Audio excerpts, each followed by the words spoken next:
تو ایک بار ایسا ہوا کہ جیسے کہ ہم لوگ ایک سال میں عید کا تہوار مناتے اسی طرح سے وہ بتوں کا تہوار منایا کرتے تھے، اور جاتے تھے وہاں پر پکوان وغیرہ سب لے کر جاتے تھے، اور وہاں پر جا کر بتوں کے آگے رکھ دیا کرتے تھے، اور پھر پورا دن وہ فن کرتے تھے، جیسے کہ وہاں پر منورنجن ٹائپ سے پورا دن تہوار مناتے تھے، اور پھر رات میں وہ سارا جو کھانا رکھتے تھے وہ لے کر اٹھاتے تھے، سوچتے تھے یہ کھانا مبارک ہو گیا ہے، اور پھر سارے مل کر اس کھانے کو کھاتے تھے۔ اچھا، اس بات سے مجھے یہ سمجھ آئی کہ جب میں مزار پر جاتی تھی تو وہاں پر جیسے کہ پلیٹ میں کٹیا وغیرہ اور سب رکھ کر اور مٹھائی رکھ کر انسان وہاں پر مزار پر رکھ دیتا ہے اور بیٹھ جاتا ہے، دعائیں کرتا ہے، اور پھر کچھ دیر کے بعد وہ چیزیں اٹھاتا ہے کہ اب یہ چیزیں مبارک ہو گئی، اور پھر سب کو دیتا ہے اور کہتا ہے کہ یہ مطلب کہ اب یہ چیز مبارک ہو گئی، یہ سب کو دے کر۔ تو مجھے اب اس بات کی سمجھ آئی کہ یہ سارا کچھ اس وقت میں ہوتا تھا، اور اسی چیز کو لے کر انسان ابھی تک وہ چیزیں کر رہا ہے۔ اور میں بھی یہ کام کرتی تھی، اور گنتی کے کچھ دن ہی میں وہاں ایسی جگہوں پر گئی ہوں، اور مجھے اتنا افسوس ہوتا ہے کہ کاش کہ مجھے پہلے سمجھ آ گئی ہوتی ان سب باتوں کی، تو مجھے جو گنتی کے دن گئی ہوں وہ بھی نہ ان دنوں سے بھی بچ جاتی۔ لیکن اللہ کا احسان ہے لاکھوں کروڑوں، میں جتنا اللہ کا شکر ادا کروں وہ کم ہے کہ اللہ نے مجھے ہدایت دی، الحمدللہ قرآن کی سمجھ آئی مجھے، اور ان سب چیزوں سے میں اپنے آپ کو میں نے بچا لیا۔ الحمدللہ میرے پاس زندگی ہے، تو الحمدللہ میرے پاس موقع بھی، اگر یہی کرتے کرتے میں اس دنیا سے گزر جاتی تو میں آخرت کے دن اللہ کے سامنے کھڑے ہونے کے قابل کیسے بن پاتی، کتنی شرمندگی مجھے ہوتی کہ میں نے اللہ کو چھوڑ کر میں نے ایسی جگہ پر میں گئی جہاں پر اللہ نے منع فرمایا ہے، مجھے نہیں سمجھ آتا، لیکن اللہ نے مجھے ہدایت دی، مجھے قرآن کی سمجھ آئی،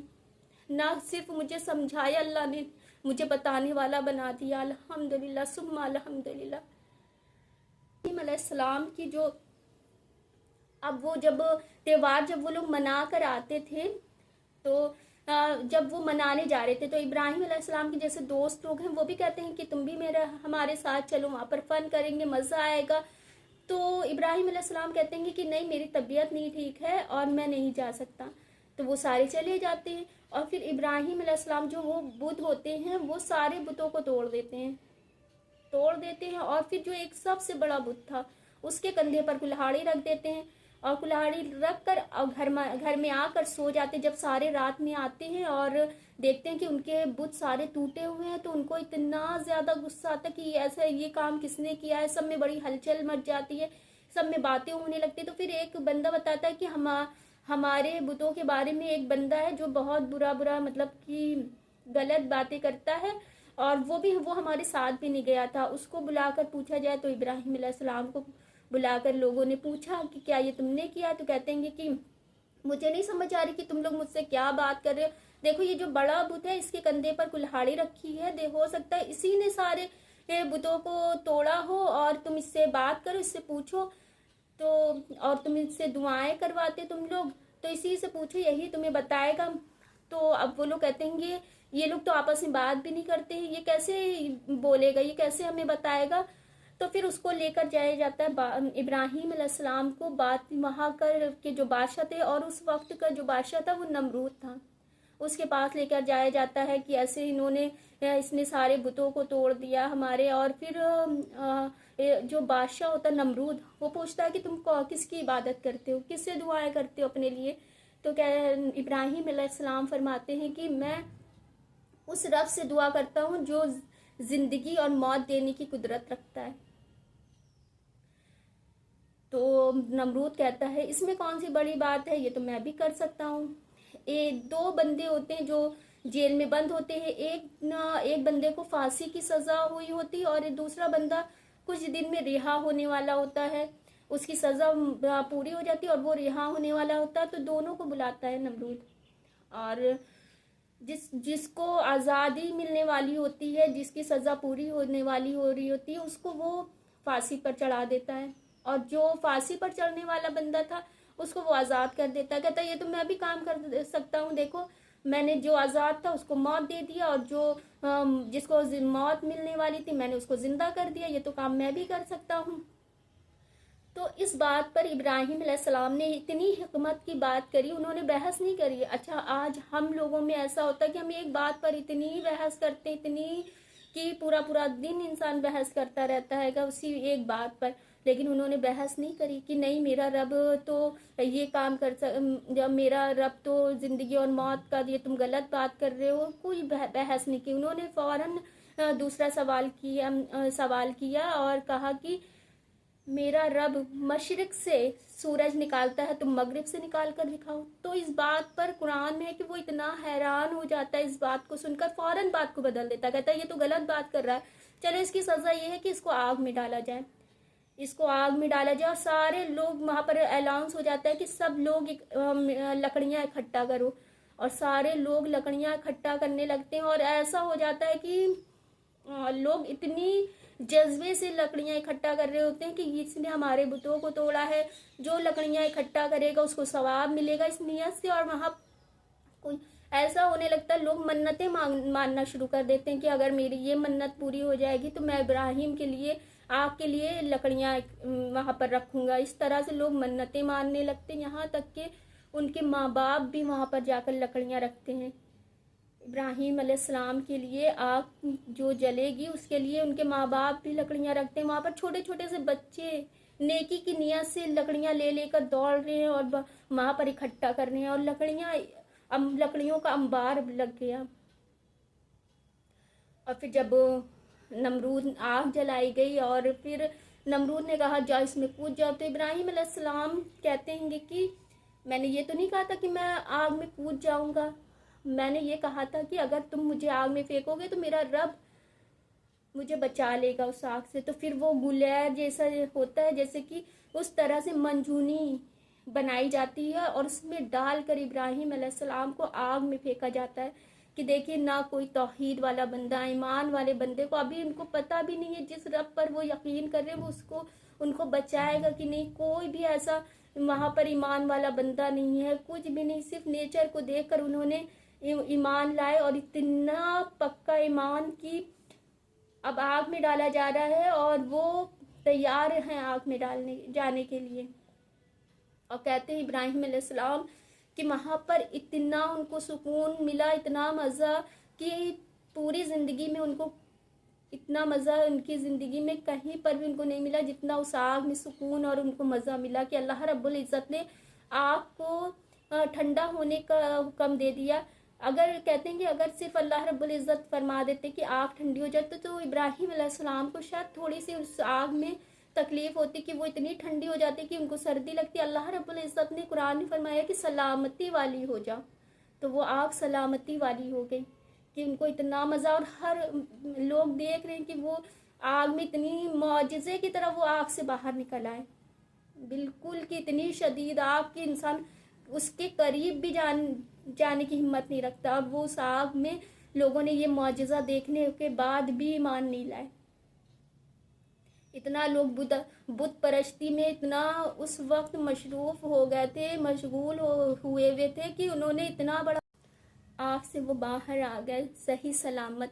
اس کے بعد بھی نمرود اور اس کے ساتھی اور لوگ ایمان نہیں لائے۔ کہتے ہیں کہ نمرود کی جو بیٹی تھی اس نے دیکھا اور دیکھا کہ ابراہیم علیہ السلام اتنی سکون سے اس آگ میں بیٹھے ہوئے ہیں، تو ان کی بیٹی، نمرود کی جو بیٹی تھی وہ ایمان لے آئی تھی، لیکن اور کوئی بھی ایمان نہیں لایا تھا اتنا بڑا معجزہ دیکھنے کے باوجود۔ پھر جب ابراہیم علیہ السلام آگ سے باہر صحیح سلامت نکل آتے ہیں، پھر وہ تبلیغ کا کام کرنا شروع کر دیتے ہیں۔ ان کے باپ انہیں ڈانٹتے ہیں، کہتے ہیں میں تمہیں اپنے گھر سے نکال دوں گا اور تمہیں سنسار کر دوں گا۔ جو بابل شہر تھا پھر ابراہیم علیہ السلام وہ چھوڑ کر چلے جاتے ہیں شام میں، جہاں ان کے چچا رہتے تھے، اور ان کی بیٹی تھی سارہ، جن سے ان کا نکاح ہوتا ہے ابراہیم علیہ السلام سے۔ اور سارہ علیہ السلام اتنی خوبصورت تھیں اور بہت زیادہ وہ خوبصورت تھیں، اور پھر ابراہیم علیہ السلام ان کو لے کر مصر جاتے ہیں۔ مصر کا جو بادشاہ ہوتا ہے اس کو اس کے سپاہی اسے بتاتے ہیں کہ یہاں پر ایک کپل آیا ہے مصر میں کہ اس کی بیوی اتنی خوبصورت ہے، بے انتہا خوبصورت ہے، تو اس کی نیت خراب ہو جاتی ہے بادشاہ کی. وہ کہتا ہے کہ جاؤ اس عورت کو میرے پاس لے کر آؤ اور اس کا جو شوہر ہے اس کو قتل کر دینا. اور یہ بات پتہ چلتا ہے ابراہیم علیہ السلام کو کہ بادشاہ کے سپاہی ان کی بیوی سارہ علیہ السلام کو لے جانے کے لیے آ رہے ہیں اور ان کو قتل کرنے آ رہے ہیں. ان کو پتہ چل جاتا ہے ان کی بیوی کو، سارہ علیہ السلام کو. تو جب سپاہی آتے ہیں سارہ علیہ السلام کو لینے کے لیے تو وہ سپاہی پوچھتے ہیں یہ کون ہے؟ تو کہتے ہیں یہ میرا وہ ان کی مطلب کہ ڈر خوف کی وجہ سے کہ میرے شوہر کو قتل نہ کر دیا جائے، اس لیے وہ جھوٹ بول دیتی ہیں کہ یہ میرے بھائی ہیں. اور پھر جب ان کو سارہ علیہ السلام کو لے کر جایا جاتا ہے اور بادشاہ ان کے ساتھ غلط حرکت کرنے کے لیے ان کے قریب جب آتا ہے تو سارہ علیہ السلام اللہ سے دعا کرتی ہیں اور ان کا وہ جو بادشاہ تھا اس کے ہاتھ بالکل جیسے فالش ہوتی اس طرح سے ہو گیا کہ وہ اٹھ ہی نہیں پا رہا تھا ہاتھ.